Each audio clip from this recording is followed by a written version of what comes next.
Everybody, we're going to be looking at fair value gaps in more detail, and we're going to be talking about reclaiming fair value gaps or reclaimed fair value gaps, also known as inverse fair value gaps. And this is the process of basically flipping a fair value gap and holding it as support or resistance on the opposite side. I only use this in a very specific context. So it must come after a draw on liquidity. Okay. It must absolutely only ever come after a draw on liquidity. And it works best when it is the only or one of the only available POIs. Of course, you can stack it, but it works best when it is one of the only POIs. I strongly suggest that you guys go and you test this out yourselves to better understand this. Don't just take my word for it. You may or you may not include this in your own trading period, right? So you don't take my word for it. Go test it, go understand it, and it may help you out. So here we have a fair value gap, of course. We know the wicks do not touch, so we have a fair value gap in the middle. We have a draw on liquidity. Now what we're looking for is to see if price will come up above this region, retest it, hold it as support, and break above, right? And continue to push above. So a fair value gap, as we expected, is that price will come into it and then push down lower, continuing that bearish order flow. But after we've hit a draw on liquidity, that bearish order flow ends. So how can we get an early signal that the bearish order flow has ended? Of course, we can get on a lower time frame, look for an SMB and continuation, but on a medium time frame or a higher time frame, we can also pair in the failure of an FEG and then a hold of that area as a support, right? So here we have an FEG, of course. When we come above it and close above it, so if I go like this here, this one candle, oops, we got one candle here, we got another candle here. And then we have the third candle here, right? Now let's make these two candles white. Black outline, okay. Okay, so now we have these two bullish candles that have ran through the FEG. So the first one didn't close, so there's no sense that this fair value gap is now broken or invalidated, whereas this one here has closed above, right? We've had a close above the FEG. Now this is looking to be a weak level, and what we can do here is look for a price to come back. It doesn't have to come back immediately. It can come back in the future, as long as we still have a draw on liquidity or a next likely draw on liquidity, right? Following our, as long as we're following our rules of consequential order flow. We can come back, look for that to hold support and take us to the draw on liquidity. I'll show you some real-time examples, of course. What this means is that this FEG is failing to do its job, and then institutions look to find support at this region to continue up higher, okay? There are residual buy orders in this region, which will act as support to push higher, okay? Reclaiming this region, right? This bearish region, reclaiming it as support, or on the opposite side, this otherwise bullish region in this FEG broken down and reclaiming it as resistance to push lower. And in many cases, this could be one of the easiest POIs to spot if you follow the rules, like it must come from a draw on liquidity and we must have a next likely draw, of course. This can be a very easy POI to look for, and it can also turn a wrong bias. If you're short in here, you get taken out, to be turned into a winning day and a correct bias for the day, because we're able to flip our bias and hold that as support. So similarly to a traditional support and resistance flip, right? Similar, but with FEGs, okay? And I'll show you some real examples here. Now, we would normally expect that an ISP would form in here to take us lower. When this breaks, we can then look to take this as support and form an ISP inside of that. So here we have a draw on liquidity.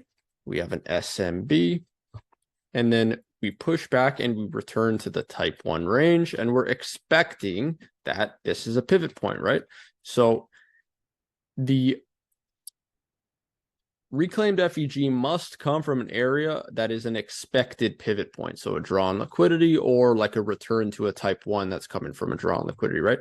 It only is valuable if we're in an area where we expect price to start to roll over, right? If we don't expect price to roll over and this happens in the middle of the leg, then it's not so important. Now I'm going to go to the 15-minute here. And when we're looking here at this piece of price action, from the low to the high, we push down into it, leaving a fair value gap here. And then we push into the type 1, and we take basically all the liquidity available out of the leg. From here, we're left with an FEG. And of course, we would expect that this would hold as a form of resistance to push us back lower and continue that order flow. And then we see here that it doesn't. And this is where I took a trade, which you'll see in the trade recap, one of the trade recaps that I posted. But you can see here, we do not have a close above, so there's no inclination that this is not going to push us back lower. And then immediately after the next candle, we had a close above the FEG. And then immediately there, I look to see that this will hold as an area of support and push us up higher into the next draws, right? This was the one I was looking at. Now, what I did was I went on to the lower time frame to look and see if there was some form of support forming in this region, because after we've closed above, I'm already looking at this as not going bearish. So I'm immediately looking for the next buy side draw on liquidity, which is these equals up in here. Now on the 1 minute, you're going to see two examples of this. Here's that area. We sweep, form a type 1, push up, and then I'm looking at this entire type 1 region as the area of support that's inside of the reclaimed FEG, right? We've broken above that FEG, closed on the 15-minute right in here, and now we're reclaiming it as a support. And you can see right in here how crispy clear that region is, right? They're just perfectly respecting the 50% of that reclaimed FEG here on the 15-minute. Write that on here. And then inside of here, there's also another example of the exact same thing happening. Now, for me, this is a type 1, right? Because this is our system. And we're going to favor this form of analysis, which is that this sweeps liquidity, creates a type 1 and should hold. But also, if we look in here, this big bearish candle is an FEG, pushes down into liquidity. So following those same rules, pushes down into liquidity and then pushes up out of it. And then if we look at this FEG, you can see how beautifully this FEG is respected and why price wanted to not just react from here, but come down lower and react in this region to hold that as support. So just looking at another possible area of confluence as well to take a long. Now, for me, the type 1 was enough, and that's what I was looking at. But just on reviewing price now, in hindsight, I can see that there's also that inverse FEG.